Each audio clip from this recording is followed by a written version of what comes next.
Di ko alam kung alam niyo na 'to, pero dito sa US, yung middle name nila ay hindi yung apelyido ng nanay nila nung dalaga pa. Yung middle name nila is pangalan talaga. So, halimbawa, John Aristotle Smith.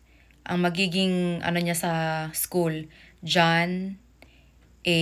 Smith. Ilang beses ko na itong na-experience, siguro mga 2 or 3, yung dahil pangalan ko ay dalawa yung pangalan ko, ina-assume nung ibang tao na yung isa kong pangalan ay yun yung aking middle name. Pero ang middle name ko ay syempre apelyido ng nanay ko. Nung nag-apply ako ng citizenship, gusto ko sanang palitan na yung pangalan ko kasi ayoko talaga yung pangalan ko, yung totoo, yung legal name ko. Kasi parang, basta hindi ko siya bet. Kaso naisip ko, pinagsamang pangalan yun ng mama at papa ko, tsaka nung tita ko. Ang hilig kasi sa mga love team na pangalan. Kunyari yung mga si Jenny Lynn at tsaka si